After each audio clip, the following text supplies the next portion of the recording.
পৃথিবীর একটি মাত্র শহর যা দুটি মহাদেশ জুড়ে অবস্থান করছে। শহরটির নাম জানেন না এমন মানুষ খুঁজে পাওয়া ভার। তবে দুই মহাদেশ জুড়ে এর বিস্তৃতির কথা অনেকের কাছেই অজানা। শহরটি তুরস্কের ইস্তাম্বুল। এক সময় কাস্তান্তিনিয়া, বাইজেন্টাইন ও কনস্টান্টিনোপল হিসেবেও পরিচিত ছিল।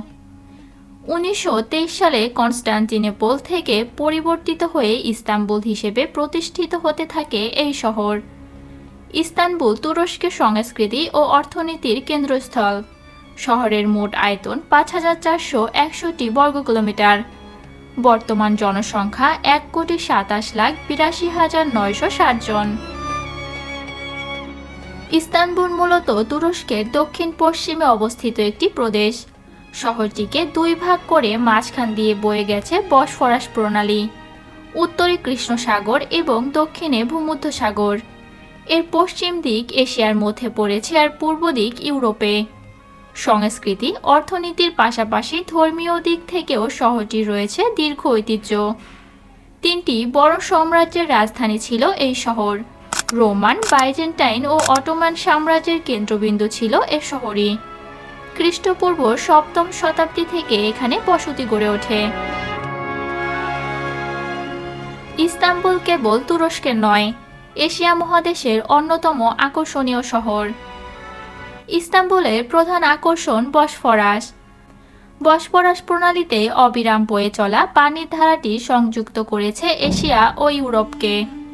বসফরাস প্রণালী অবিরাম বয়ে চলা পানির ধারাটি সংযুক্ত করেছে এশিয়া ও ইউরোপকে।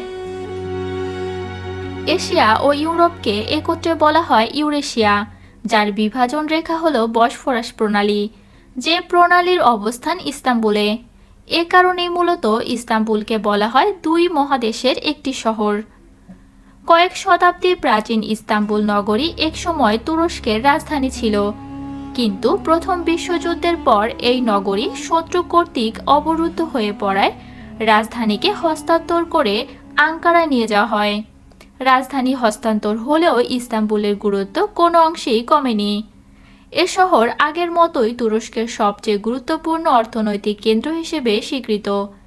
পুরো দেশে শতকরা 20 ভাগ শ্রমিক কাজ করে এখানে। রাষ্ট্রের 40% ট্যাক্স আসে এ নগরী থেকে। রপ্তানি পণ্যের 55 ভাগ উৎপন্ন হয় এখানেই। ইস্তাম্বুলের স্থানীয় পণ্যের শতকরা হার 2014 সালে ছিল $175 মিলিয়ন। ইস্তাম্বুলের সর্বাধিক উৎপাদিত পণ্যের মধ্যে রয়েছে তুলা, নানা ধরনের ফল ফলাদি, সূর্যমুখী ফুল, জৈতুন ইত্যাদি। সমৃদ্ধ ইতিহাস আর বিস্তৃত সৌন্দর্যে ইস্তাম্বুল সবসময় পর্যটকদের আকর্ষণ করে। চিত্তাকর্ষক স্থাপত্য, ঐতিহাসিক সাইট, খাবার, শপিং, রাতের আয়োজন ও চমৎকার আবহাওয়ার কারণে ইস্তাম্বুলকে তুরস্কের সর্বোৎকৃষ্ট বেড়ানোর স্থান বলা হয়। এ শহরে রয়েছে পৃথিবীর নামকরা ও দর্শনীয় সব ঐতিহাসিক স্থান, যার মধ্যে আয়া সোফিয়া, নীল মসজিদ, তোপকাপি প্যালেস সহ রয়েছে অসংখ্য স্থাপনা।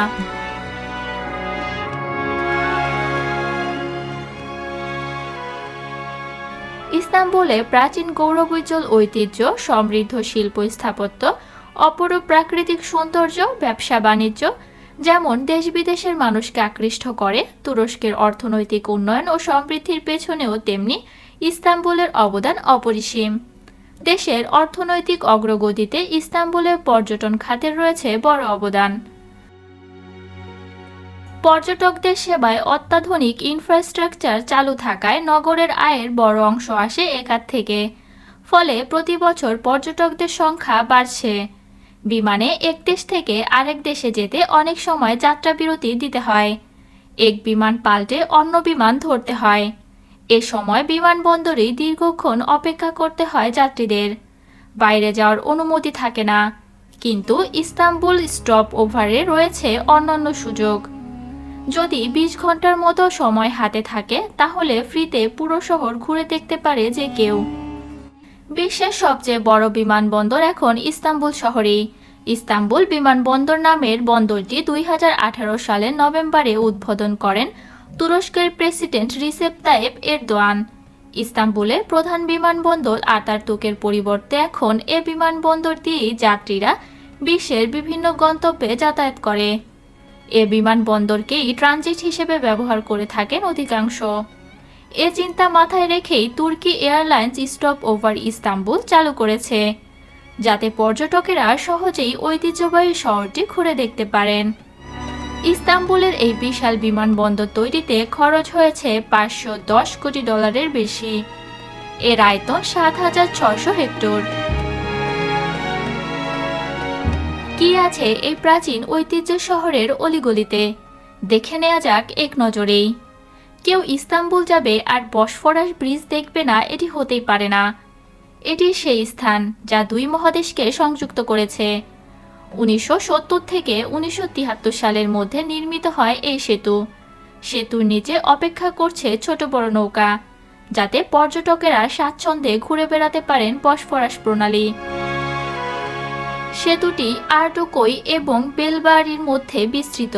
মূলত এটি ঝুলন্ত সেতু, দুই পাশে দুইটি টাওয়ার ছাড়া মাঝখানে কোনো পিলার নেই। 1973 সালে সেতু নির্মাণ সম্পূর্ণ হওয়ার পর বিশ্বের চতুর্থ দীর্ঘতম ঝুলন্ত সেতু হিসেবে স্বীকৃতি পায় এটি।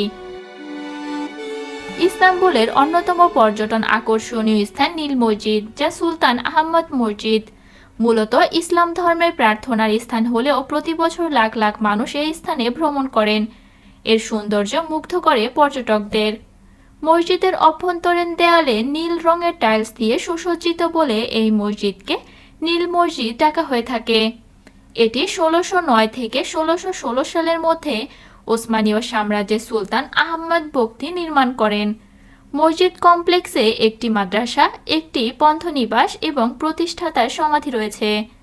400 বছর পরও তুরস্কের নীল মসজিদ আজও পৃথিবীর সুন্দর মসজিদের স্থান গৌরবের সঙ্গে তালিকাভুক্ত হয়ে নানা কারণে।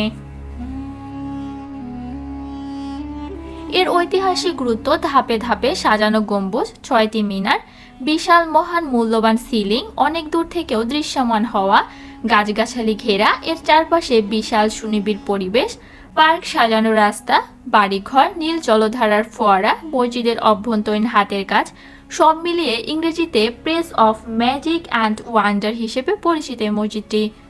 এটিকে শুধু মসজিদ বললে ভুল হবে। দীর্ঘকাল ধরে তুরস্কের অন্যতম পর্যটন কেন্দ্রে পরিণত হয়েছে এই মসজিদ। মুসলমান ছাড়াও বিভিন্ন ধর্মের হাজার হাজার মানুষ প্রতিদিন এই মসজিদ দেখতে যান। মসজিদের ভেতরে ঘুরে দেখার ব্যবস্থা রয়েছে পর্যটকদের জন্য। তুরস্ক সফরে গিয়ে এই মসজিদে কেউ না দেখে ফিরছে এমন লোক নেই বললেই চলে। মসজিদটিতে মুসল্লির ধারণ ক্ষমতা প্রায় 10,000। ইস্তাম্বুলের বিখ্যাত আরেক ঐতিহ্য আয়া সোফিয়া বা হায়া সোফিয়া। 916 বছর পর্যন্ত এটি ছিল ক্যাথলিক চার্চ। সুলতান ফাতেহ কনস্টান্টিনোপল বিজয়ের পর প্রথম একে মসজিদ ঘোষণা করেন এবং এর উপর একটি উঁচু মিনার নির্মাণ করেন। সুলতান দ্বিতীয় বায়েজিদের শাসনকালে এর উপর আরেকটি সুউচ্চ মিনার নির্মাণ করা হয়। এখন আয়া সোফিয়ায় সুদৃশ্য 4টি মিনার রয়েছে।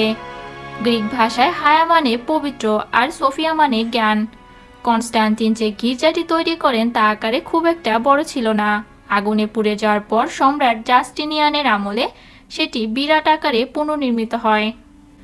481 বছর মুসলমানরা এখানে নামাজ পড়লেও 1934 সালে কামাল আতাতুর্ক আয়া সোফিয়ার আজান ও নামাজ নিষিদ্ধ করে এটাকে জাদুঘরে রূপান্তর করেন। 1991 সনে আয়া সোফিয়ার পাশে একটি মসজিদ নির্মাণ করা হয় এবং মসজিদটির দরজা আয়া সোফিয়ার দিকে খুলে দেওয়া হয়। মানুষ ওখানেই নামাজ পড়তে থাকে। 2016 সালে এটি আবার মসজিদে রূপান্তর করা হয়। ইস্তাম্বুলে সুলতান আহমদ জমে মসজিদের কাছেই ঐতিহাসিক ইমারত আয়া সোফিয়ার অবস্থান। আয়া সোফিয়া পৃথিবীতে স্থাপত্য শিল্পের এক বিস্ময়। এখানে রোমান ও তুর্কি স্থাপত্য শিল্পীরা নিজ নিজ সময়ে অমর কীর্তির স্বাক্ষর রেখে পৃথিবীকে চমকিত করেছেন। আজও প্রতি বছর লাখ লাখ পর্যটক স্থাপত্য শিল্পের এই বিস্ময় দেখতে যান। ইস্তাম্বুলের ঐতিহাসিক স্থাপনাগুলোর মধ্যে অন্যতম তোপকাপি প্রাসাদ। এটি 1985 সালে ইউনেস্কোর বিশ্ব ঐতিহ্যবাহী স্থানের তালিকায় এটিকে স্থান দেওয়া হয়। বাইজেন্টাইন কনস্টান্টিনোপল জয়ী সুলতান দ্বিতীয় মুহাম্মদের নির্দেশে স্থাপনাটি নির্মাণ কাজ শুরু হয় 1459 সালে। 4টি মূল চত্বর এবং অনেক ছোট ছোট ভবন নিয়ে প্রাসাদটি গড়ে তোলা হয়েছে। রাজকীয় বাসস্থান হিসেবে এর গুরুত্ব উঁচুতে হলেও প্রাসাদে প্রায় 4000 লোকের বাসস্থান ছিল, যা পূর্বে একটি বিশাল তীরবর্তী এলাকা জুড়ে বিস্তৃত ছিল। পরবর্তী কয়েক শতাব্দীতে 1509 সালের ভূমিকম্প এবং 1665 সালের অগ্নিকাণ্ডের পর বিভিন্ন সংস্কারের মাধ্যমে প্রাসাদ চত্বরটি সম্প্রসারণ করা হয়। প্রাসাদে মসজিদ, একটি হাসপাতাল, কয়েকটি বেকারি ও রুটিঘর এবং একটি টাকশাল রয়েছে। 1921 সালে উসমানীয় সাম্রাজ্যের পতনের পর তোপকাপি প্রাসাদ সরকারি রায়ে 1924-এ 3 এপ্রিল সাম্রাজ্যিক সময়ের জাদুঘরে পরিণত হয়।